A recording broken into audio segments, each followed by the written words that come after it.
Mafia. Una palabra que en todo el mundo se pronuncia y deletrea de la misma forma. Que todos relacionan inmediatamente con Italia. Que suscita miedo. Mafia, curiosamente, no es una palabra italiana. Al contrario que pizza, gelato, espresso, cappuccino. Por todo el mundo aparecen nombres y productos italianos a plena luz del día. Pero de la mafia, ni rastro. Es preferible no admitir el hecho de que a estas alturas se ha aposentado en todos los rincones del mundo.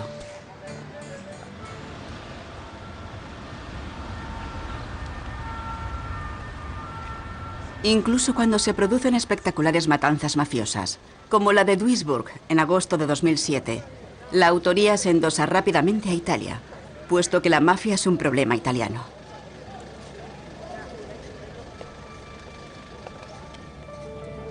Pero eso ya no es así. La mafia tiene un gran porvenir ante sí a nivel global. La clave la encontraremos en su extenso pasado. La mafia del sur de Italia. Episodio 1.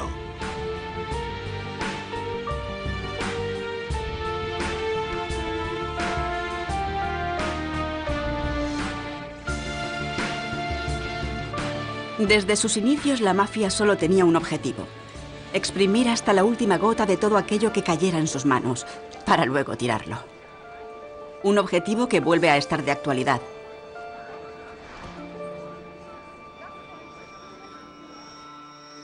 ¿Qué o quién ha hecho que la mafia sea tan fuerte desde hace siglos? ¿A quién favorece? ¿Quién se beneficia de sus negocios mediante la amenaza, el terror y la muerte? ¿Cómo ha llegado a estar tan enraizada en la sociedad italiana meridional que parece prácticamente invencible? ¿Y por qué surgió precisamente en el sur de Italia?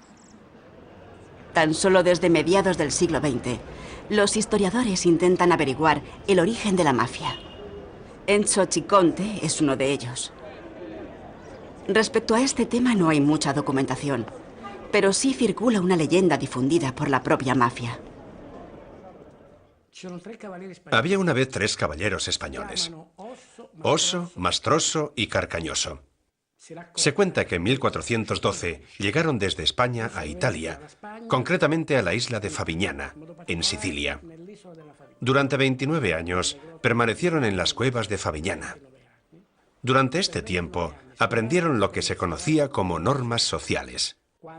Cuando salieron al exterior, Osso, Mastroso y Carcañoso se separaron. Uno se quedó en Sicilia y fundó la mafia. Otro cruzó el estrecho, llegó a Calabria y fundó la 'Ndrangheta. Y el otro llegó a Nápoles, en la región de Campania, y fundó la Camorra. Esta leyenda nos indica una cosa: que los mafiosos necesitaban encontrar su propia genealogía, unos orígenes propios que no existían, no había. Pero también se dice otra cosa: que en el imaginario, la mafia, la Camorra y la 'Ndrangheta tienen la misma matriz. Una matriz cultural, pero también física: 3 caballeros españoles.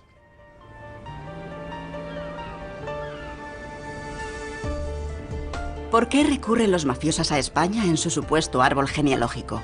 ¿A caballeros españoles? ¿A nobles españoles? Italia como Estado nacional existe desde 1861. Desde el siglo XIII, y salvo breves interrupciones, los españoles dominaron el sur de Italia. Ya en el siglo XIX, cuando en Sicilia, Calabria y Campania surgieron las 3 principales organizaciones mafiosas, el sur de Italia pertenecía a una rama borbónica española, llamada Reino de las Dos Sicilias, desde 1816.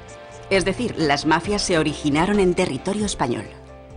La aparición de las mafias meridionales en estas 3 regiones evidentemente tiene mucho que ver con la historia del Reino de las Dos Sicilias, de los Borbones.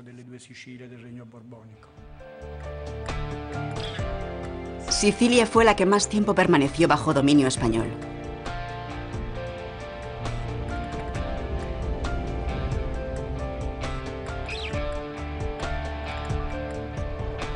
Hoy en día, el visitante que llega a Palermo, la capital de la isla, tiene la misma impresión que los viajeros de antaño: que es otro mundo, que de alguna manera no pertenece a Italia o a Europa. Pero, ¿qué hace a Sicilia tan diferente? ¿Serán los siglos de dominación árabe o normanda? ¿O la poderosa influencia de la antigua potencia mundial católica de España? Para España, Sicilia era otra colonia más, como sus conquistas en Sudamérica.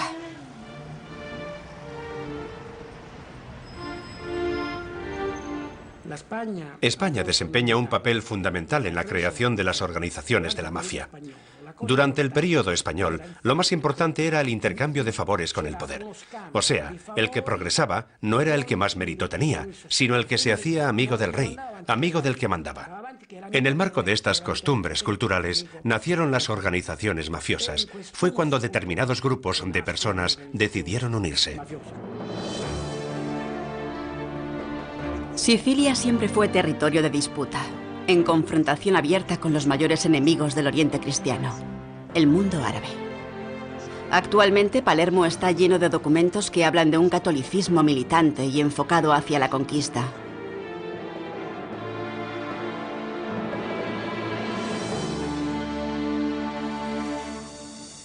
El recuerdo sigue vivo hoy en día. En los últimos 40 años, se han producido atentados mafiosos de inusitada crueldad contra los representantes del Estado de Derecho, de la justicia y las fuerzas de orden público. Aquí la fuerza y la violencia tienen una larga tradición, desde los tiempos de la Inquisición, introducida en Sicilia por los españoles. Los presuntos herejes y disidentes fueron eliminados mediante condenas ejemplares, siempre buscando el mayor efecto disuasorio posible. Aquí se pueden ver frescos de las víctimas de la Inquisición, en una de sus antiguas mazmorras. Para demostrar su inocencia, alaban al Papa, a la Armada Invencible, a los caballeros españoles y a los reyes y reinas españoles. De poco les sirve a los condenados. Su destino es la peor de las torturas y con frecuencia la hoguera. Por el contrario, entre el pueblo llano todavía se mantiene el mito del caballero de Dios. Los caballeros defienden voluntariamente a los creyentes frente a los enemigos de la Iglesia. Desde el principio, la mafia siciliana se atribuyó este mito, aunque los honorables no tienen reparos en realizar los negocios más sucios: servir, obedecer y callar. Desde 1948, se calcula que las víctimas de la mafia suman un total de 10.000. Más del 90% fueron miembros de clanes rivales. Unas 1.000 víctimas fueron personas que no tenían nada que ver con la mafia. La mafia se concentra en los negocios más lucrativos y en la eliminación de toda competencia. Ejerce el control del territorio a través de la violencia y el terror, el chantaje y la corrupción, y el reparto de una parte del pastel entre sus seguidores.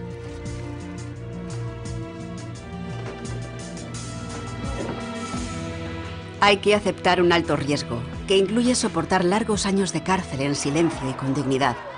El primer asesinato es la iniciación. Cada pena de prisión ennoblece aún más. Se empieza por dirigir 20, 200, 2000 sicarios. Luego hay que fundar una familia, traer descendencia al mundo y honrar a los antepasados que prosperaron en sus negocios ilegales, de generación en generación, desde hace más de 150 años. Un ascenso fulgurante de entre las hordas de desesperados de la Italia meridional.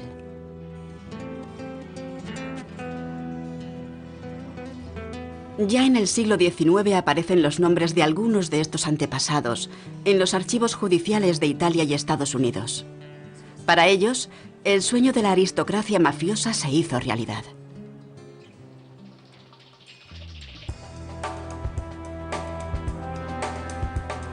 Muchos de ellos probaron suerte en los Estados Unidos, en el narcotráfico, el juego, el crimen organizado y la prostitución. Muy pronto el código de honor tan solo consistía en obtener el mayor beneficio posible. A la aureola de la mafia también pertenecen los misteriosos ritos de iniciación, que se componen de rituales masones y católicos. Símbolos y ademanes en clave, y una y otra vez imágenes de santos, citas de la Biblia. El que rompe su juramento de fidelidad lo paga con su vida. En todo el mundo las mafias se han transformado en cárteles operativos, tecnológicamente equipados a la última. Mandan a sus hijos a estudiar a Harvard, Cambridge o Berlín. Contratan legiones de asesores fiscales, abogados y testaferros. Sobornan a funcionarios, políticos y empresarios. Se introducen cada vez más en el tejido financiero y económico. Pueden invertir su increíble capital líquido por todo el mundo en el plazo más breve. Al primer golpe de vista, sus cabecillas no se distinguen de la ciudadanía, que más o menos respeta las leyes. Incluso los valores que transmiten a su descendencia están reconocidos socialmente desde hace tiempo. Concéntrate en un objetivo definido. No te dejes doblegar. ¡Ánimo! Devuelve el golpe si te golpean. No cometas errores. Vamos, concéntrate. Sí, muy bien. Así, así. ¡Ánimo! Valiente, bravo. Muy bien. Bravissimo, così, così. Così, bravo, vai, vai. Testa alta, bravissimo, bravo. Al que consigue llegar a lo más alto, se le permite casi todo. La única condición es que no debe poner en peligro a la organización ni a la familia.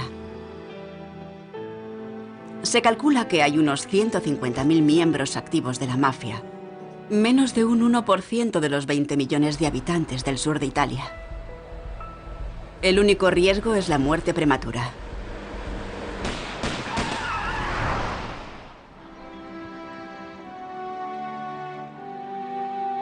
Pero esto también supone otro ascenso en la galería de antepasados de la aristocracia mafiosa.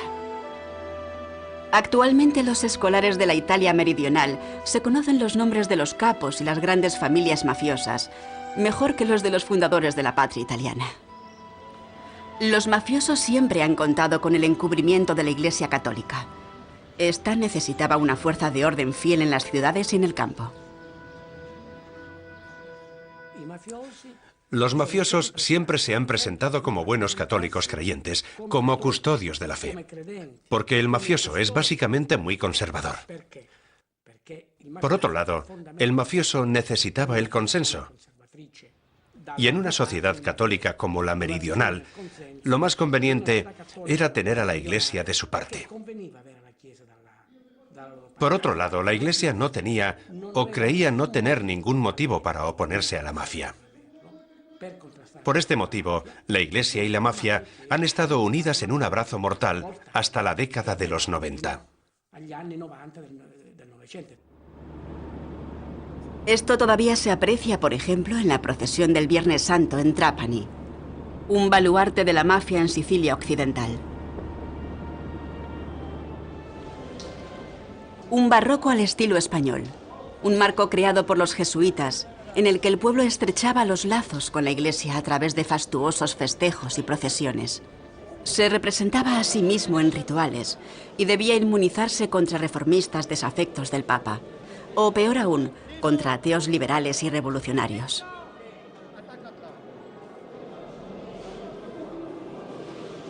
Todos se sienten representados en el Vía Crucis, ya sea en el Jesús traicionado y martirizado, en la dolorosa Madre de Dios o en los mártires de la cristiandad.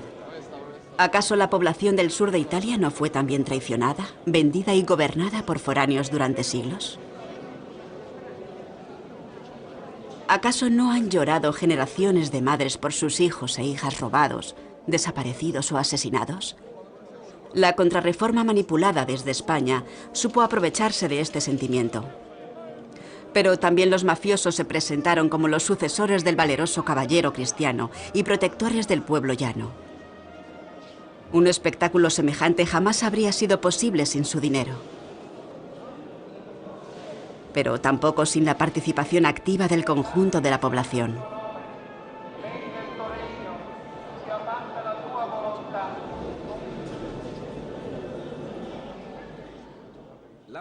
La mafia siempre ha querido acallar sus asuntos, vigilar el territorio sin meter demasiado ruido.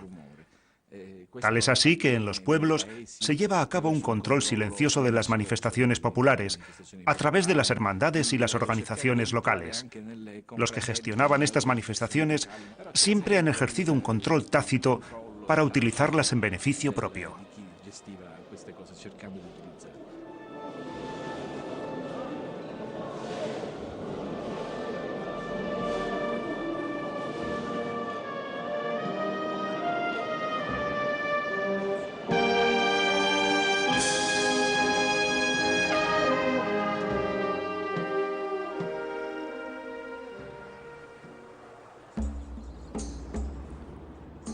En el interior de la isla no hay granjas, ni ríos, ni arroyos.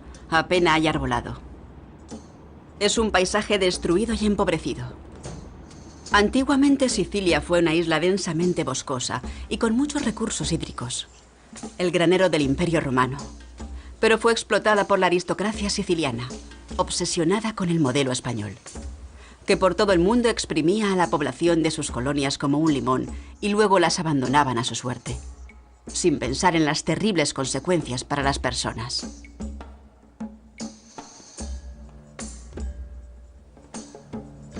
El sistema feudal latifundista, donde el noble determinaba las leyes, solo se ha mantenido en 2 regiones de Europa hasta mediados del siglo XX, en Andalucía y en el sur de Italia.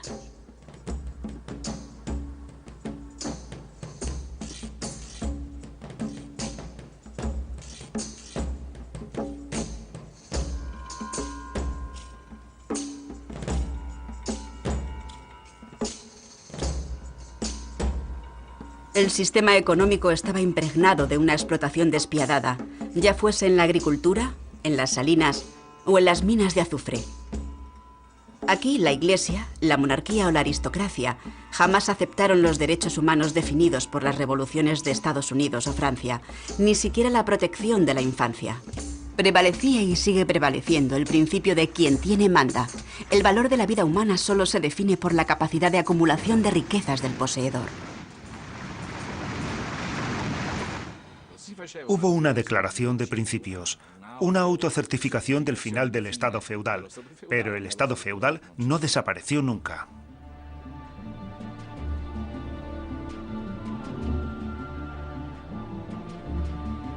Para la mafia, el modelo a seguir era el rígido sistema de la aristocracia siciliana, de la Iglesia católica y de la corona española. Los nobles del sur de Italia intentaron orientarse hacia la aristocracia de Londres y París, pero no pudieron adaptarse a la rápida evolución del resto de Europa. Los nobles sicilianos competían entre ellos para dar buena impresión ante los gobernantes españoles y obtener sus favores. Lo único que lograron fue arruinarse a largo plazo.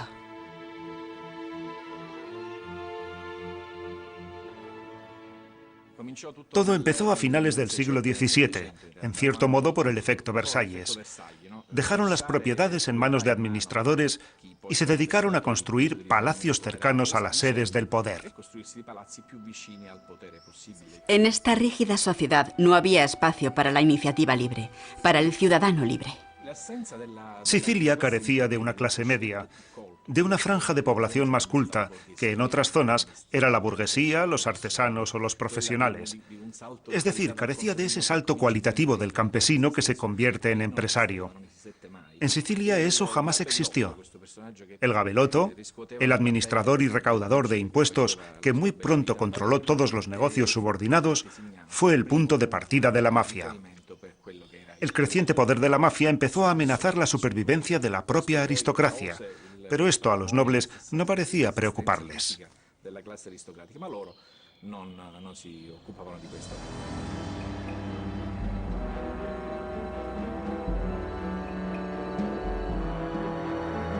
Lo que más temían los latifundistas, entre los que se encontraba la Iglesia católica, era el levantamiento de las masas de desheredados. Y tenían motivos para estar asustados. Cuando la desesperación de las masas estallaba en revueltas, se producían saqueos y actos de violencia.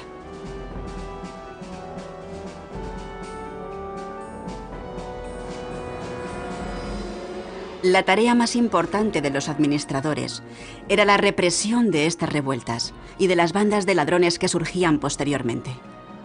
Como compensación recibían privilegios, prebendas y armas. En este panorama se produjo la fusión entre una pujante clase de delincuentes y una decadente aristocracia.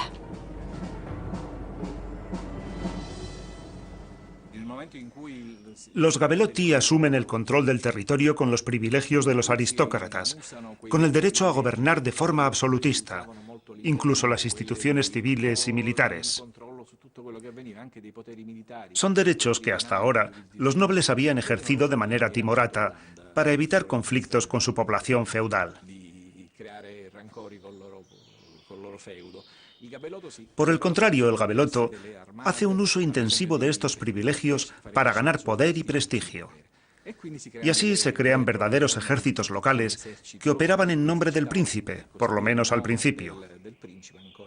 Y este es el verdadero caldo de cultivo del que surge la mafia.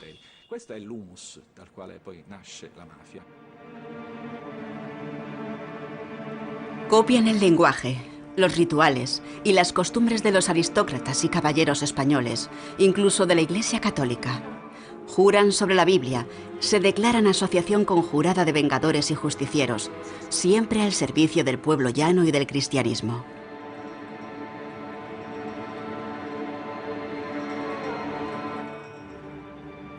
Pero en realidad, solo sirven a su organización secreta y su mayor objetivo es el poder y enriquecimiento a toda costa. Su fuerza era la violencia. El capital mafioso era la violencia, la posibilidad de ejercer y usar la violencia hasta el extremo de la muerte.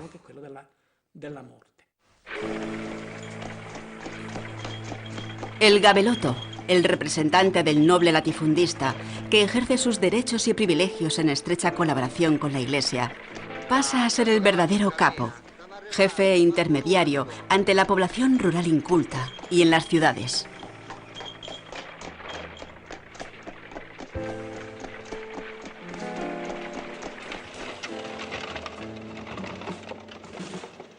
Proviene de sus filas y habla su idioma.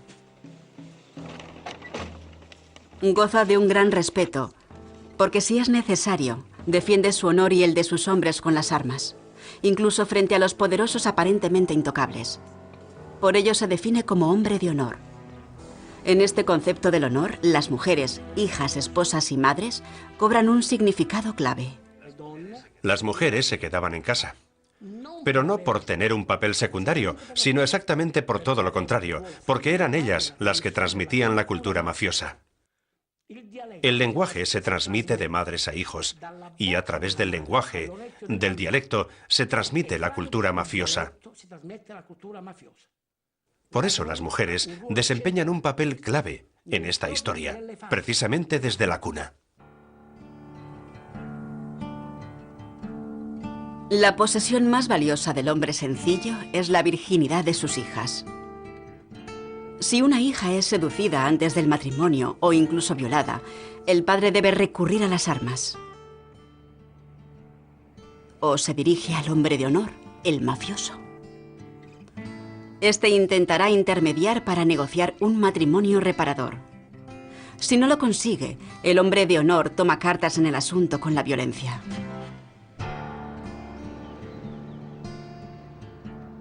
Y por norma queda impune, ya que goza del favor de las más altas instancias. Así aumenta su prestigio entre el pueblo. Pero esta sensibilidad de los hombres de honor desaparece bruscamente si alguien pone en peligro los intereses de la organización. Entonces asesinan incluso a mujeres jóvenes.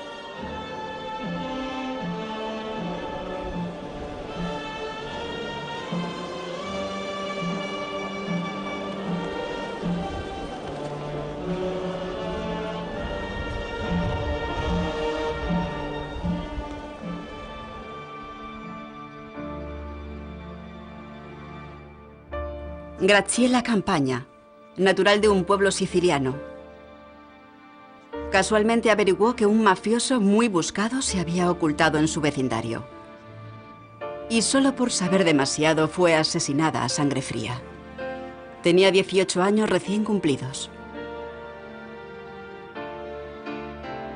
Los cementerios del sur de Italia están sembrados de víctimas de la mafia. En la mayoría de los casos los autores quedan impunes, pero el caso de Graziella Campagna fue una excepción. Su hermano, un carabiniere, desenmascaró a los asesinos sin ningún apoyo, luchando contra las autoridades y los habitantes del pueblo.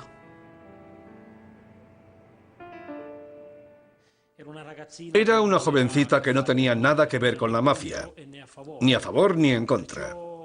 Por eso, cuando fue asesinada de un modo tan cruel y arrojada a la carretera, se convirtió en una advertencia para todo el mundo.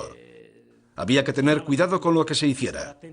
Con aquel cruel asesinato, la mafia envió un aviso a navegantes. Mucho ojo, que le puede pasar a cualquiera.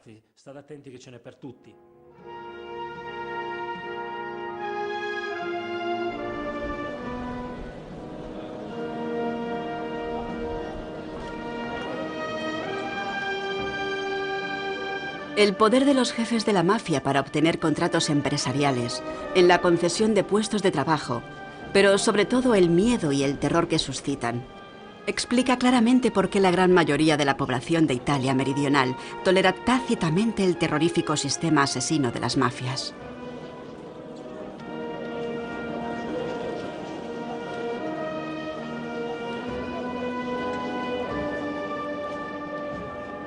Según su lógica, quien muere a manos de la mafia tiene que ser culpable de algo o ha tenido que atentar contra sus normas. Irse de la lengua, ver demasiado, manchar el honor de un hombre o de una familia, colaborar con la policía o seducir a la esposa de un mafioso.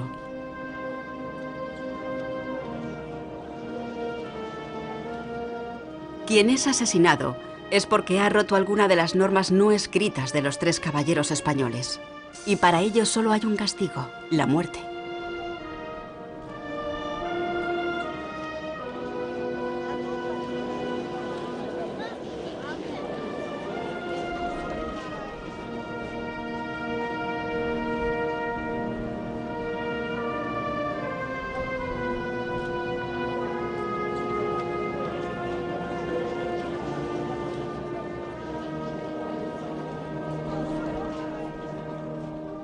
El castigo más cruel de la mafia es el siguiente. La víctima es secuestrada, asesinada y enterrada en algún lugar, o su cuerpo desintegrado en ácido clorhídrico. La familia permanece en la incertidumbre. No tiene ni un cadáver al que dar tierra, ninguna tumba que visitar. Desde hace más de siglo y medio, el régimen de la mafia utiliza este sistema de terror abierto y oculto a la vez.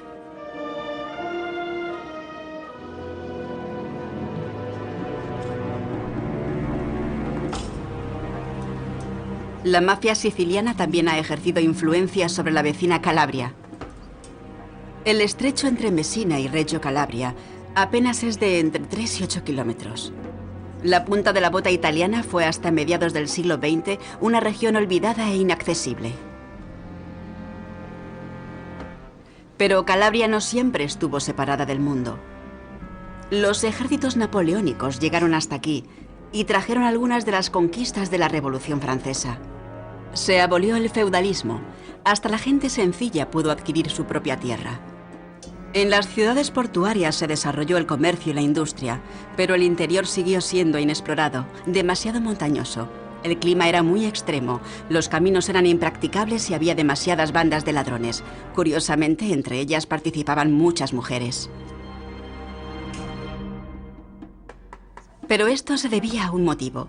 En esta accidentada región, donde los pueblos estaban a días de distancia, se creó el sistema de clanes y algunos se organizaron en bandas de ladrones.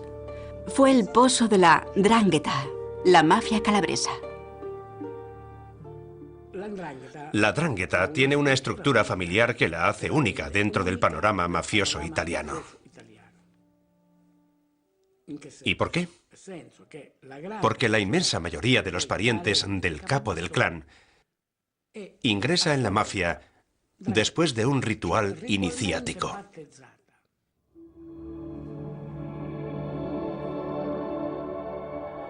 La palabra griega 'ndrangheta se podría traducir como asociación de hombres valientes. Antiguamente Calabria fue colonia griega. En algunas aldeas remotas todavía se habla un dialecto del griego. Esto hace que la 'ndrangheta sea aún más impenetrable. En los grandes latifundios era necesario un ejército que protegiera la propiedad. Donde no había latifundios, la situación era totalmente diferente. Por ejemplo, en Calabria, en la provincia de Reggio Calabria, tenemos pequeñas propiedades. La 'ndrangheta nació precisamente aquí, donde había posibilidades de mejorar económicamente. Estos pensaron que hacerse mafioso era la mejor manera de ganar dinero.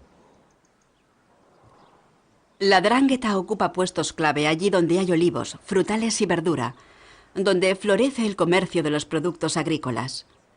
Pero no solo está presente en las regiones costeras.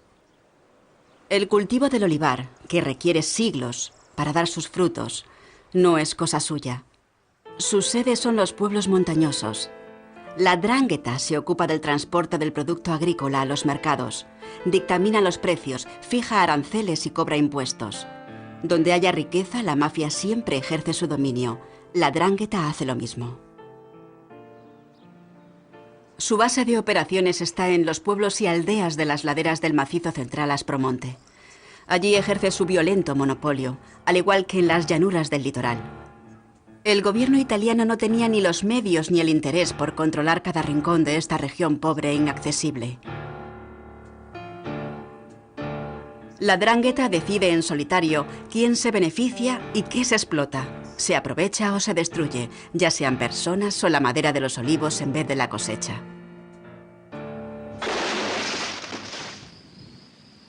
Los economistas lo llaman capitalismo salvaje.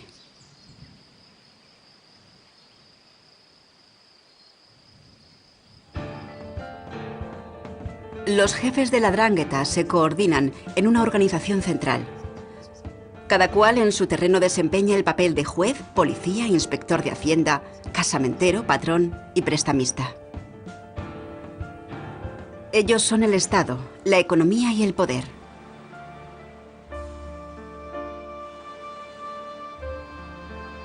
Quien no les rinda pleitesía o respeto es duramente amenazado y en casos extremos asesinado. Como el fotógrafo Lolò Cartisano de Bobalino, cuyo cadáver fue encontrado al pie de este peñasco, 10 años después de su desaparición. Este deportista, a quien vemos en el centro de la imagen, murió después de ser secuestrado. Débora, su hija, exigió el esclarecimiento del crimen y recurrió a las autoridades, que como siempre sobreseyeron el caso.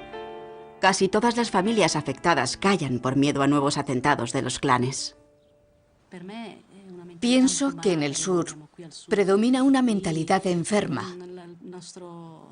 Nuestros problemas no son solamente la mafia, sino la mentalidad mafiosa. Eso es lo que empobrece el sur. El padre de su amiga Estefanía también fue asesinado por negarse a pagar el impuesto mafioso de la 'Ndrangheta. No se percibe ni rastro de solidaridad, ni siquiera se comparte el dolor. Lo que se percibe es exactamente lo contrario, como si no fuéramos víctimas del crimen organizado, sino que en el fondo fuéramos culpables. Siempre se culpabiliza a la víctima, tal vez por miedo a que le hagan lo mismo o simplemente por conveniencia. Aquí la mentalidad es que si una persona sufre algo malo, no puede ser completamente inocente. Algo ha tenido que hacer. Aunque este sea un lugar soleado y lleno de luz, nosotros apenas lo notamos. Nuestra mayor amargura es que la esperanza que tenía mi padre de que este fuera un lugar mejor para nosotros no se haya cumplido. Ni siquiera su muerte ha servido para algo. Para mí personalmente es muy triste. Pero para la sociedad en la que vivo es terrible. La Autopista del Sol, en construcción desde hace 50 años, fuente de ingresos inagotable para las constructoras de la 'Ndrangheta. En Campania, cuya capital es Nápoles, gobierna la camorra.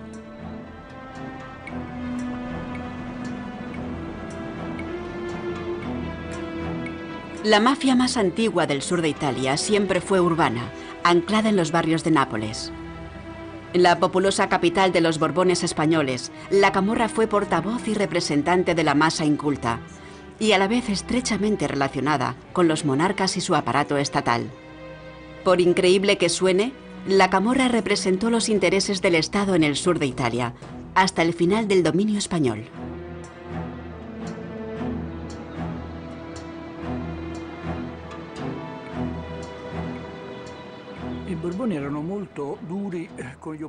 Los Borbones eran muy duros con sus opositores, pero no con aquellos que les daban su consenso. La mayor parte de las capas sociales más bajas estaban del lado de los Borbones. A cambio, los Borbones garantizaban a la plebe un espacio donde pudieran hacer prácticamente lo que les viniera en gana. En el centro urbano, en plena vía pública, se construye una terraza para la planta baja de un edificio. Por mucho que se quiera, es imposible obtener la licencia de construcción. Esta ilegalidad tolerada ha establecido en la cultura napolitana una especie de moral de la ilegalidad. El barrio Sanità del centro de la ciudad está completamente en manos de la camorra. Este ha sido escenario de sangrientas disputas por el control del narcotráfico, con más de 1000 muertos al año. Hasta poco antes de la Segunda Guerra Mundial, los camorristas se reunían regularmente en las catacumbas de sus parroquias para discutir sobre asuntos internos o generales, como en una asamblea municipal. En las votaciones y decisiones importantes se atenían a unas reglas de base muy democráticas. Ellos también eran y son profundamente católicos, pero mucho más tolerantes en sus costumbres que sus hermanos del sur. A pesar de sus rituales secretos, la camorra siempre tiene el afán por presentarse a la luz pública. La camorra de ciudad es una criminalidad urbana, típica de las grandes urbes occidentales. Pero si bien en Londres o en París estas formas de delincuencia subproletaria han sido reabsorbidas por la modernidad, la camorra napolitana es un fenómeno propio de las clases más bajas. Nunca ha sido asimilada por la modernidad. En Nápoles no solo se recicla la ropa vieja, también se falsifican marcas y se hace contrabando con ellas. En el siglo XIX todo estaba controlado. En cada barrio de la ciudad gobernaba un guapo, un jefe de la camorra. El camorrista napolitano llevaba un cinto rojo, un gorro muy característico y una chaquetilla corta. Su objetivo era ser reconocido. Con frecuencia se adornaba con anillos y collares muy llamativos. En una ciudad superpoblada como Nápoles, era una especie de necesidad para que la persona respetable no sufriera violencia innecesaria. Al contrario que hoy, el guapo ejercía su poder con un instrumental muy sutil. En Nápoles no existía el delito de honor, existía la cicatriz. Es decir, cuando alguien hacía algo que al camorrista le parecía mal, se le hacía una herida en la cara. Esta cicatriz permitía que el camorrista no acabara en la cárcel, y el culpable llevaba la ofensa en el rostro para toda la vida. Si había diferencias entre camorristas, se hacía un duelo, que en Nápoles se llamaba zumpata. El duelo era un modo de resolver las disputas, que casi nunca era considerado delito. En Nápoles, una ciudad muy peligrosa, estas formas criminales fomentaban la violencia, pero al mismo tiempo la controlaban. Garantizaban una especie de orden en el caos, un control social de la violencia.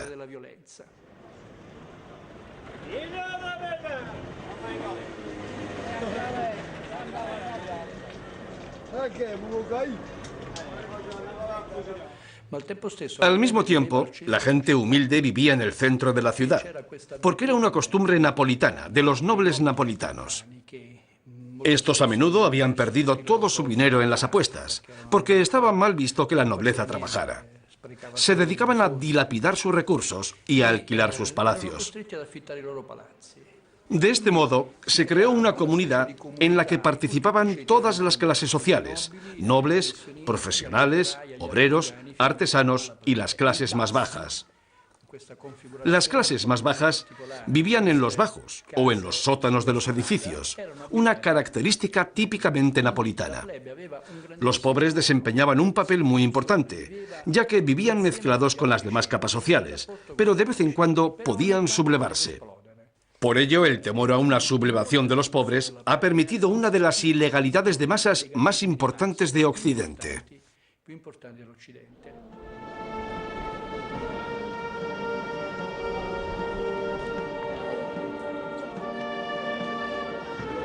En un catolicismo popular, gobernantes y gobernados vuelven a convivir juntos. La disposición latente a la rebelión de las clases bajas queda apaciguada al ser tolerada la delincuencia menor. Podría haber seguido así toda la vida.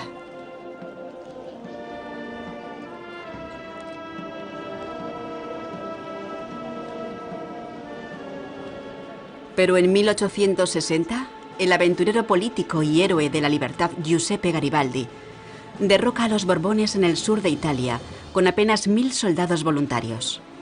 Tiene el apoyo de la Casa Real Piamontesa de Saboya, de los masones, de los nacionalistas y de los republicanos. Pero sin la ayuda de un grupo de poder muy concreto, Garibaldi y su precario ejército de voluntarios difícilmente habría podido vencer a las tropas borbónicas. Alguien tuvo que apoyarle en Sicilia, pero los aristócratas sicilianos y la Iglesia Católica, desde luego, no lo hicieron. Una cosa es cierta. Durante las revueltas garibaldinas, en Palermo, en Sicilia, hubo grupos de la mafia que tomaron parte porque al fin y al cabo les interesaba el cambio. Garibaldi avanza rápidamente hasta Nápoles. El jefe de la policía teme que la Camorra, fiel a los Borbones, movilice a las masas populares contra las tropas de Garibaldi, provocando un baño de sangre. Lo piensa detenidamente. Decide convocar a todos los jefes de la Camorra y los admite en la Guardia Nacional. Los convierte en policías. La entrada de Garibaldi en Nápoles fue uno de los pocos cambios en la historia de la ciudad en los que no hubo revueltas populares. Fue una transición tranquila gracias a que la Camorra era la policía. Fue un caso histórico, emblemático, sin parangón en otras zonas de Europa. O sea, la Camorra realizó la función de policía. La unificación de Italia aún no ha terminado. En Roma, el Papa gobierna su propio Estado pontificio. En 1870, las tropas de la Casa Real Piamontesa invaden la Roma papal. Tras su rendición, Roma pasa a ser la capital de la monarquía constitucional de la Italia unificada.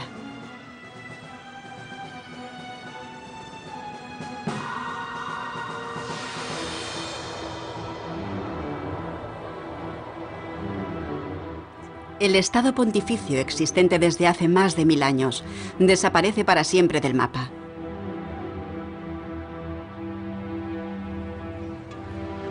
Con gran amargura, el Papa se retira a su minúsculo Estado Vaticano, en el centro de Roma, y en protesta se niega a colaborar con el joven Estado italiano durante décadas.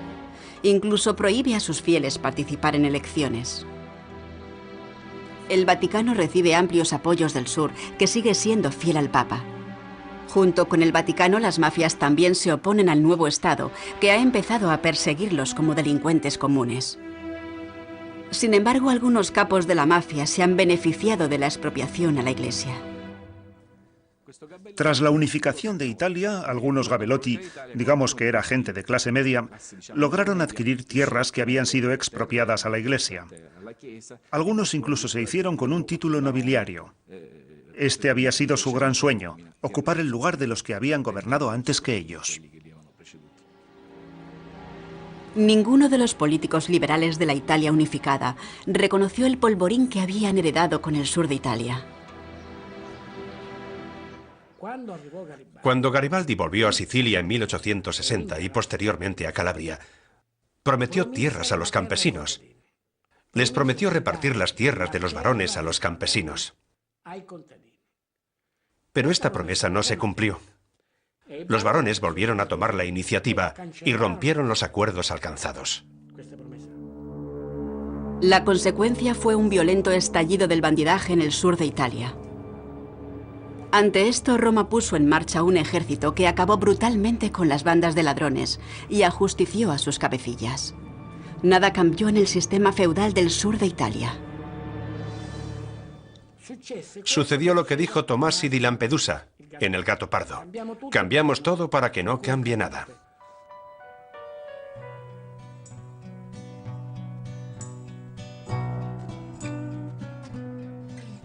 Palermo hacia 1900.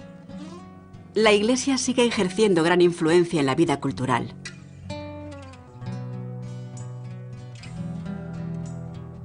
La gran masa de la población vive en la pobreza y sin derechos, en unas condiciones que causan espanto a los viajeros del norte.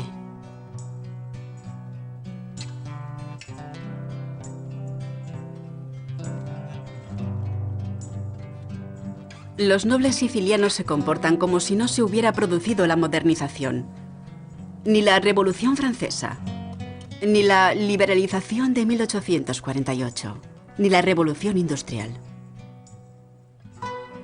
Sus hijos llevan la misma vida que los padres, una juventud despreocupada, visitas a burdeles incluidas y posterior acceso a los puestos más altos del ejército o la administración.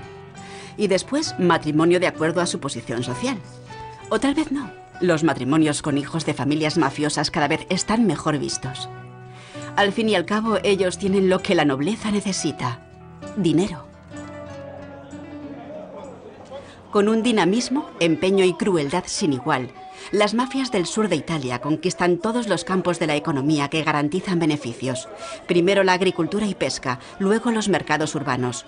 En caso de necesidad, consiguen por la fuerza lo que el sistema feudal ha acaparado para sí: el poder, la riqueza, la impunidad.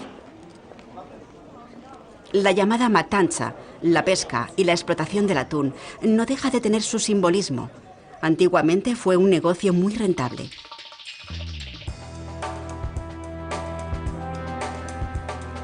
Los mafiosos lo controlaban de principio a fin.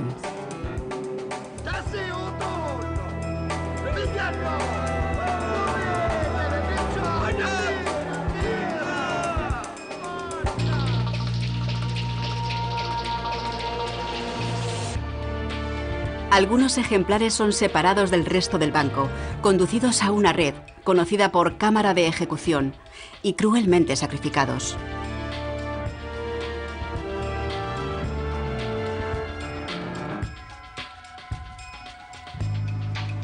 Eso mismo hace la mafia con sus víctimas humanas. Todos los que participan del negocio deben aceptar los precios de la mafia del atún, formada por 3 o 4 familias. Y de sus beneficios deben entregar una parte, el pizzo, a los monopolistas. Los hombres de los pesqueros también son explotados descaradamente. Cualquier intento sindical de mejorar las condiciones de trabajo y los ingresos de los pescadores ha sido reprimido con violencia abierta o disimulada. El que protestó, se rebeló contra el dictado de la mafia del atún o intentó a su vez meter un pie en el negocio, fue eliminado junto a sus seguidores.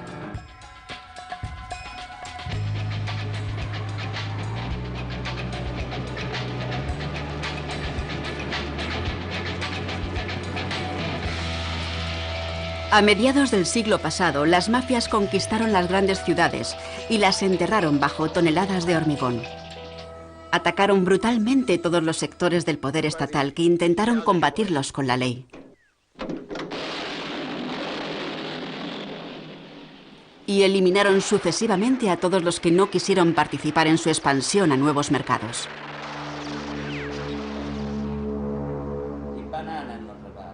Escandalosos son sus beneficios del narcotráfico, prostitución, blanqueo de dinero, extorsión, fraude empresarial y fiscal, falsificación de alimentos y artículos de marca, vertederos ilegales, contrabando de armas y tráfico de personas, con un beneficio anual de 150.000 millones de euros.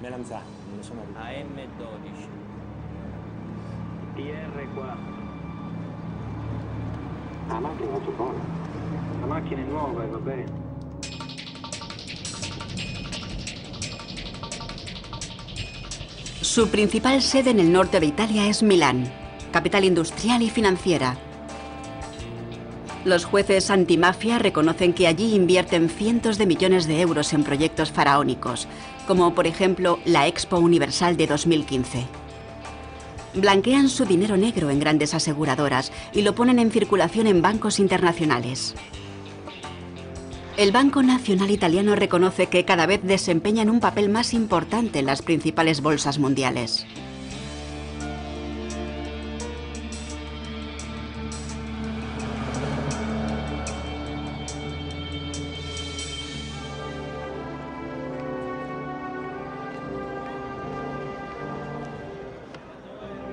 Las mafias del sur de Italia nunca han aceptado el Estado de Derecho, aunque precisamente es allí donde la mayor parte de la población meridional coincide con ellos. Para ellos, el moderno Estado italiano nunca les ha supuesto justicia ni progreso. Se han herido demasiadas tradiciones y sensibilidades. Se ha caído en el ridículo. Se han concedido demasiadas ventajas al norte y se han cometido demasiados agravios con el sur.